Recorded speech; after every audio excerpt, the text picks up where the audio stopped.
Detroit, Michigan. I'll be there Friday, November 8th at the Magic Bag. Minneapolis, Minnesota. I'll be there Saturday, November 9th at the Parkway Theater. Madison, Wisconsin. I'll be there Friday and Saturday, November 15th and 16th at Comedy on State. And Portland, Oregon. I'll be at the Aladdin Theater Saturday, November 23rd. Get your tickets to those shows and all shows on my website at ryansickler.com. Hey, baby, we're going to be here all day. We're going to be here all day, baby. I like this kind of party. Welcome back to the Wayback, everybody. I'm Ryan Sickler. I'm starting this episode like I start all my episodes. Thank you. Thank you for supporting this show. It's one of the most fun things I get to do. I enjoy coming in here and talking about the old times and laughing it up. Come see me on tour. If I'm in your town when you're around, tickets are on my website at ryansickler.com. Very excited to have my guest sitting here with me in the Wayback today. Ladies and gentlemen, Jodie Sweetin. Hey. Welcome to the Wayback. Hello. Good to be back here. Thank you for being back here with me. Please, before we get into anything, plug, promote, all of it. You can follow me on Instagram at Jodie Sweetin. You can check out my podcast, How Rude Tanneritos. That is a Full House rewatch podcast. You can follow us at How Rude Podcast. You can check out my show, Family Dinner, which is a live panel comedy show that I do at the Bourbon Room. You can follow us at Fam Din Show. And I'm sure there's a bunch of other stuff you can find me on, but you can start there. Well, I'm very excited to have you here. I always start the episodes by asking if you ever rode in this seat. Did you ever ride in the Wayback seat to face the traffic? I did ride in the Wayback seat, but not often because I seem to remember that my mom didn't like me riding in the Wayback because I was still pretty little. And so she was always nervous. But we had friends that had pickup trucks, and everybody used to pile in the back of those. And that was a definite, like, absolutely not. Yeah. At least when my mom was looking. Got it. Yeah. All right. So I ask everybody, we're talking about just the old days and stuff, and get into some of your stories here. I'll let you pick what you want to talk about. Oh, gosh. Well, I mean, we can start with the water balloons in the sunroof. Yeah. We'll ease our way into, So you grew up where? I grew up in Orange County, just a little bit south of LA here, and like very suburban, sort of Leave It to Beaver little neighborhood. We had bunch of kids in the neighborhood. We all like all the same age and stuff. All the same age. Fun. It was like before cell phones, and we would ride bikes. We had a tree house. We had it was like the Sandlot, sort of. Like that was exactly it. But anyway, we would get together, and we lived down the street from an elementary school, and we would in the summertime get a really great idea to fill up a wagon with water balloons and drag it over to the school and hide in the trees that went along like sort of the main street through our neighborhood. Yeah. And we'd just hide in there and How many kids are doing this? Oh God, 7, 8. Like, I mean, it was like a That's a lot. It was like a tribe of us, right? And we were, maybe not. I'm maybe being generous, maybe 5 or 6. Still, it's not one or two kids. No. It was a crew. We had a little crew that we ran with and did stupid shit. And that we would hang out in the trees. And I remember one time we threw a water balloon, and I threw it, and this person had their sunroof open, and it went right into their sunroof and exploded in their car. And that's a money shot, it was, these children like flew out of the trees, I'll bet. Oh my God. And ran all towards like one house, and we tried to get in the backyard. But of course we get in the backyard. The person sees where we went. They pull up, knock, knock, knock. Parents find out. It was all bad. They caught you. They did. Oh God. Oh yeah. We're not, we're stupid. That's amazing. But we did it. So that was a good one. That was a good one. That's a good one. Yeah. And although now, if I were the adult, can you imagine just driving water? Can you imagine murder?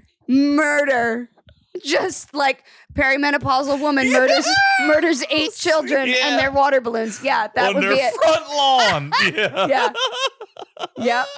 That is bullseye. I once cut the power to my school for a senior prank. How did you even know what to do? We didn't. That was the best part, is we sort of thought. So I was in photo class, and And his photo class, you putting the yearbook together and all that? No, it wasn't the yearbook. It was like actual photography. Okay. Really great teacher that we had who I still talk to this day. She's lovely. Anyway, we were doing like industrial photos. And so we had to find stuff that was like, you know, sort of like metal, chain link, whatever. Mm-hmm. So my friend and I were walking around campus trying to find things, and we see the back where all the electrical stuff is, like kind of out by the shop building.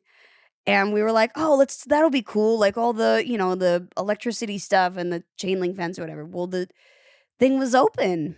The lock wasn't locked. And so we were like, well, let's go in and take pictures because that'll be really cool. So we were taking pictures.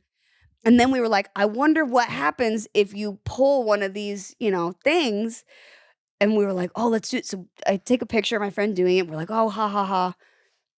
We do it. And we're like, nothing, you know, the shop was still working. We're like, everything's fine.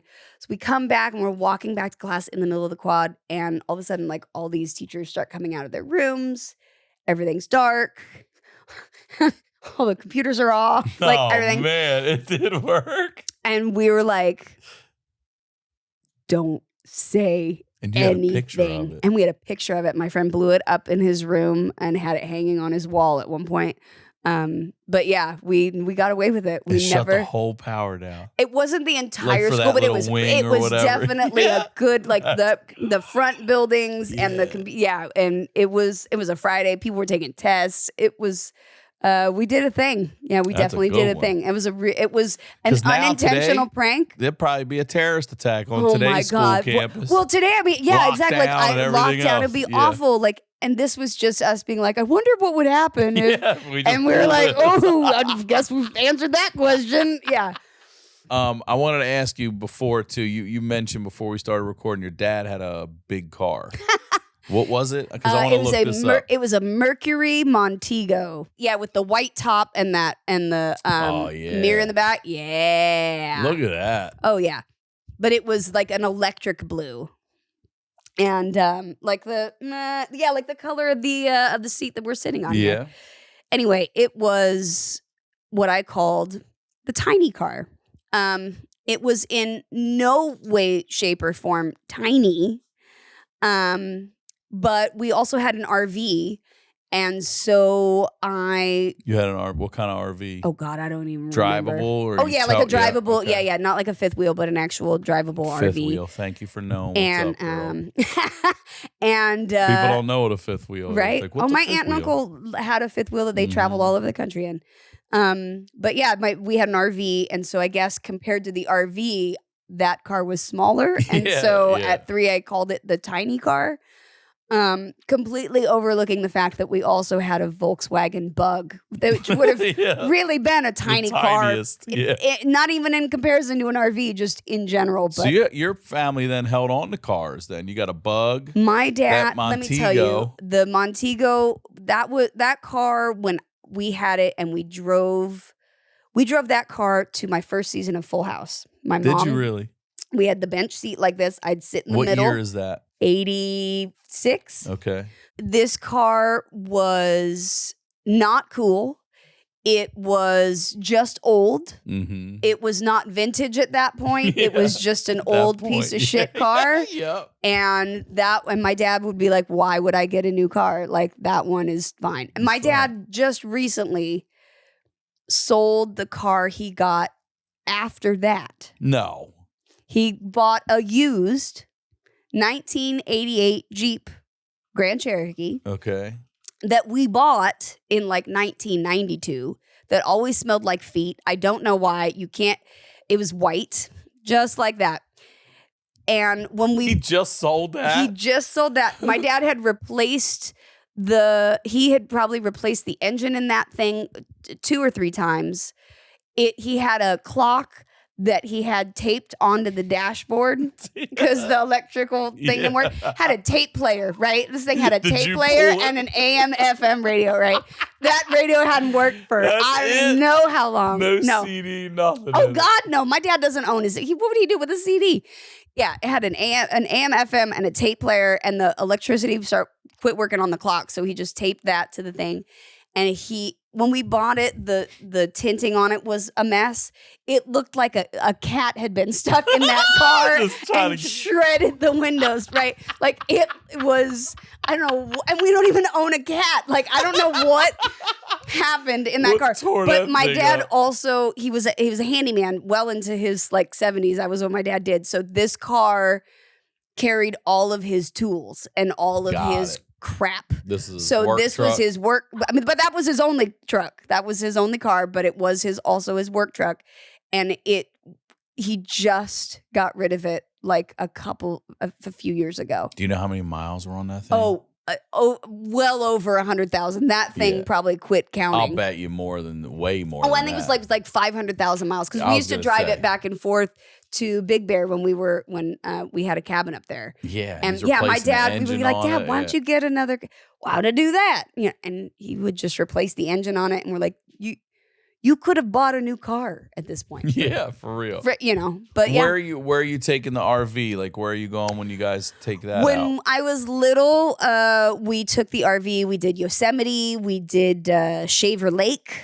Yeah, there's Shaver Lake. My aunt and uncle had a boat, and so we'd go out there and we'd go camping, go boating.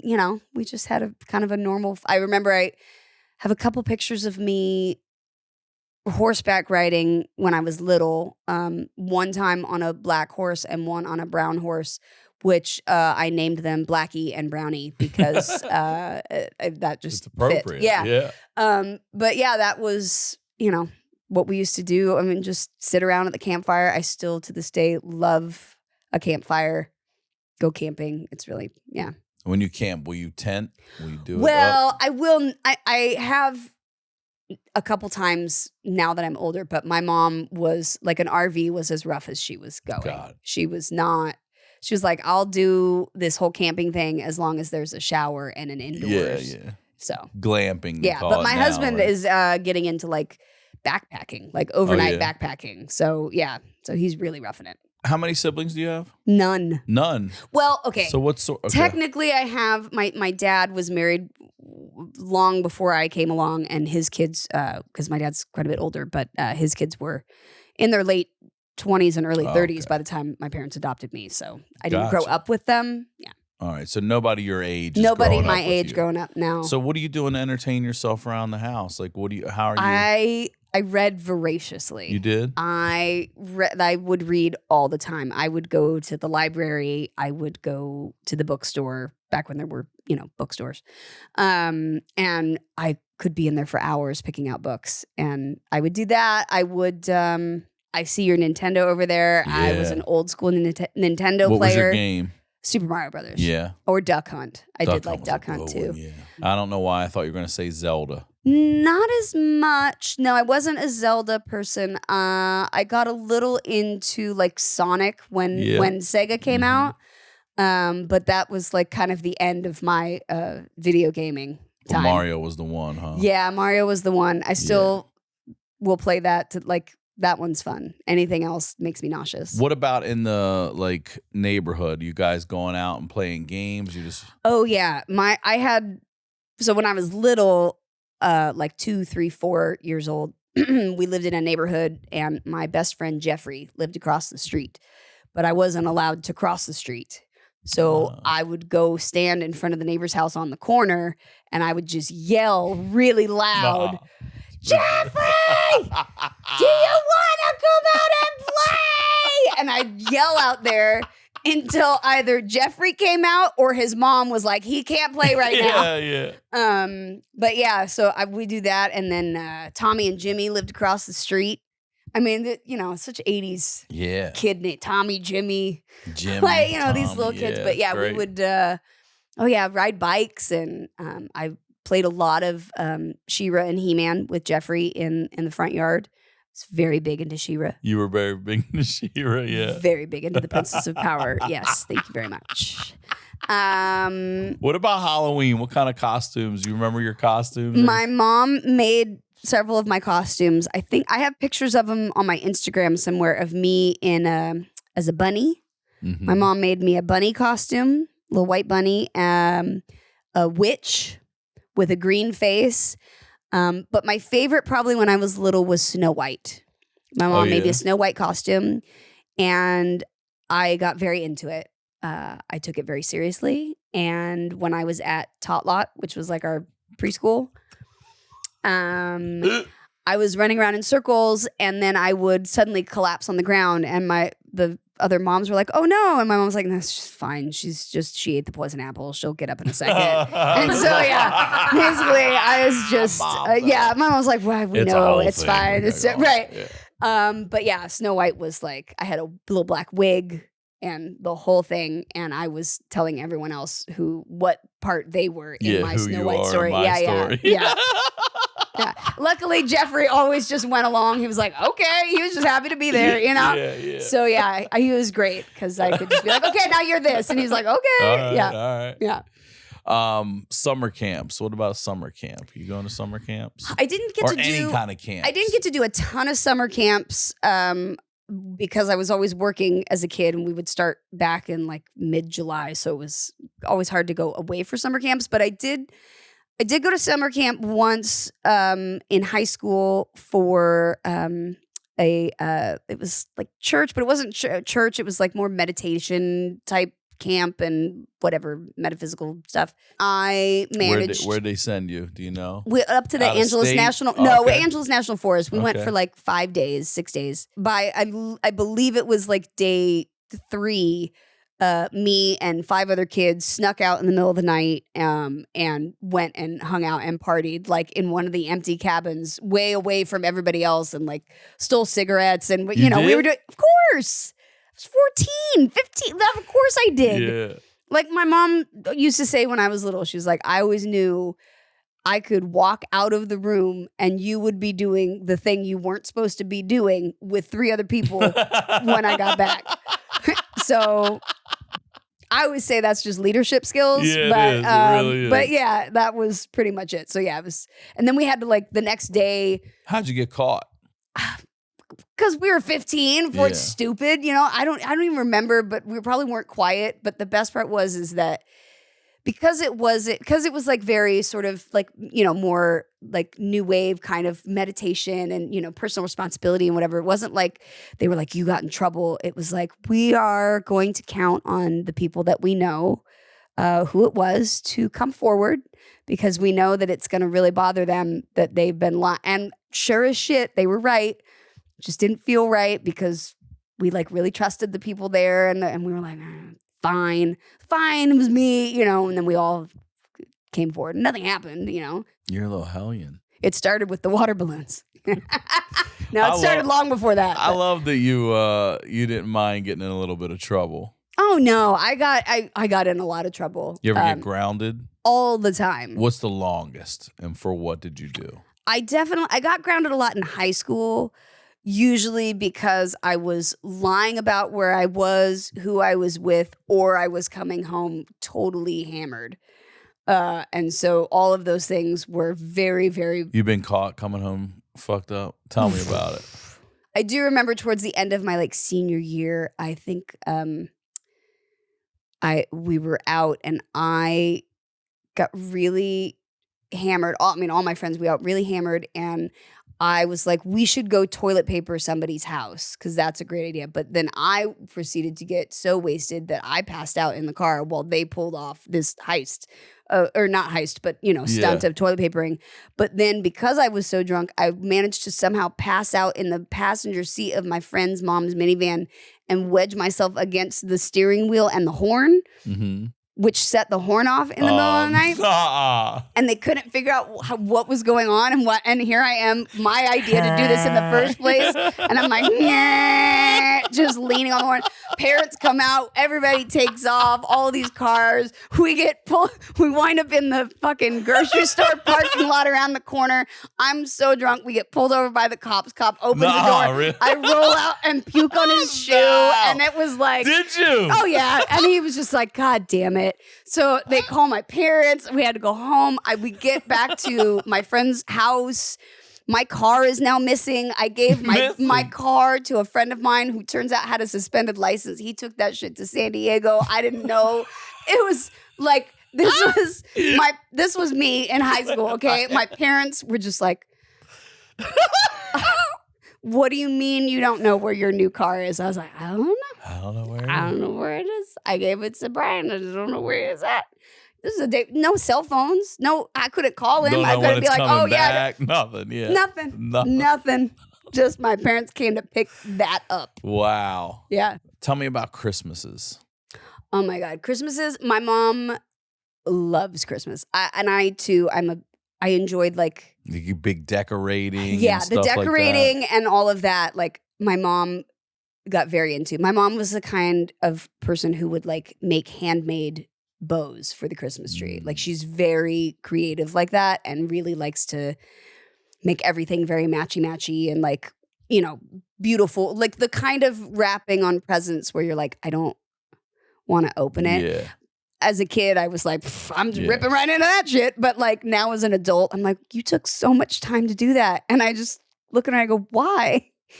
It didn't matter. Like she's like, oh. I'm like, well, I mean, sorry. Like it was nice. But to you, it mattered. To her, we it mattered. just want the damn. I didn't. Yeah, I'm like, no. throw that shit in a bag. Yeah, I don't, you know, who gives a shit? Which is Put what it I do under with my kids blankets. now. I'm like, that's the same gift bag I've used 4 years in a row. You're welcome. But no, my mom loved holidays, and we like Christmas was a very big deal. A lot, but it was involved a lot of pictures. A lot of like, come over here, pictures. taking it. Yeah. A lot of pictures, a lot of hairdos and like frilly little dresses and things. Yeah, it was a lot of that. Not so much now me with my kids. They don't. Do you remember like really wanting something and getting it for Christmas? Oh, gosh. And also vice versa. So funny story about something that I didn't get as a kid. And I was joking about it with my mom, like in my 20s. She was like, you got everything you ever asked for. And I was like, not the Barbie motorhome. We had a real RV. Right. And she was like, yeah, here we go. It was the kind that like folded out, Western fun Barbie. Yeah. Western fun bar. There's so much there's stuff. so much Barbie shit. But my mom was always amazing at pulling off really incredible Christmases. And so it was the one thing that like, everyone wanted that year and she couldn't get. And so in my 20s, there was a huge box under the tree and I was like, oh my God, what is this? It was the Barbie motorhome. She found it. But my mom was working at a school at the time. So I was like, we knew it was going to the school. I'm going to be donated to the kids there. But it was nice. it was like now, and she was like, now you can't say anything. But yeah, my mom, she really did wonderful, wonderful Christmases. And I was very into American Girl dolls and Barbies and Legos. I've been told I'm lucky because the American Girl doll phase passed my daughter already. And I've been told like I remember the neighbors next door had two little girls. And she's like, Ryan, the mom's like, we're making appointments for them at the Grove and they do hair. And I'm like, what? American Girl for me, this was... Is this the beginning of it? The beginning of it. It originally started as a company called Pleasant Company. And the woman's name was... her last name was Pleasant. And it started as that with like 3 original dolls. And that was what I started collecting before they had a store at the Grove and before they were bought by Mattel and before all that. So I got a question for you as a childhood actress. Yes. Who did you have crushes? Like when I grew up, the girls would go to like Tiger Beat magazines like that. And it was Chachi and Scott Baio and these guys. Like who are you crushing on? Or is it like more like boy bands and things like that? No, I wasn't a boy band listener. No. Who I thought was cute. Who were the heartthrobs? Who I thought was cute. My first crushes, I remember there was a show called The Young Riders about the Pony Express. And and I was in love with these boys. Oh my God. Yeah. Look, Josh Brolin right there. He looks great there. God, my God. Look at it. Shut the fuck up. You know what I mean? I've never even heard of this show. So my dad always watched Westerns and all that. Like my dad's from Oklahoma. He's, that's his big thing. So this was a show that he and I would watch together. And I liked it because I also liked Westerns and all of that. And I really liked the lead character on it. But also a side benefit was that these dudes were also really cute. Mm-hmm. So that was actually who I had a crush on when I was like in middle school. And did you put like pictures on your walls or anything? No. Posters, nothing like No, that? I was never really locker that. in your locker? No, I was never really that girl. Like, I think I went through there was like a Romeo and Juliet Leonardo DiCaprio phase when the Baz Luhrmann movie came out. That was like my high school. It was also, I had my first boyfriend at the time. So of course, we were over dramatic, and that was, oh my God, we're like Romeo and Juliet. Yeah, that's romantic. Kill yourselves. And so I went through that, but like I wasn't I had like a Doors poster on my wall at one point, and like Hendrix. I had, what else did I have? Yeah, like Romeo and Juliet. I had a few things, but I was never really that like, oh, like, I'm still not. I don't really get impressed like with celebrity that much. I'm just like, there's artists I admired because of what they create, but I'm not really like goo goo gaga over anybody. Before we let you go, what about favorite? Give me a favorite stuffed animal. My favorite stuffed animal is my baby bear. You still have it? I still have it. You do? From how old? How old were you when you got it? My parents got it for me when they adopted me, so 14 months old. And you still have it? I still have it. Wow. It is a koala bear, which is a much discussed point in my house. My mom is like, that's not a koala. I'm like, it's got the little 3 fingers. Look at the ears. Like, that's not a koala. That's just a bear. I'm like, it's not. It's a koala. And he's still got the little soft part. If you lift his ear back right here, the little like OG soft fuzzy that didn't get loved, but he is matted down and has seen me through surgeries. And no, that's Mr. Bear. Mr. Bear there. I don't know if there's any pictures of Baby Bear. But yeah, I also have Mr. Bear, of course, in my office, but Baby Bear is my personal OG bear. Thank you for doing this. It's a lot of fun to sit here and talk to you about Always this. good to sit in the way back. Please promote whatever you'd like one more time.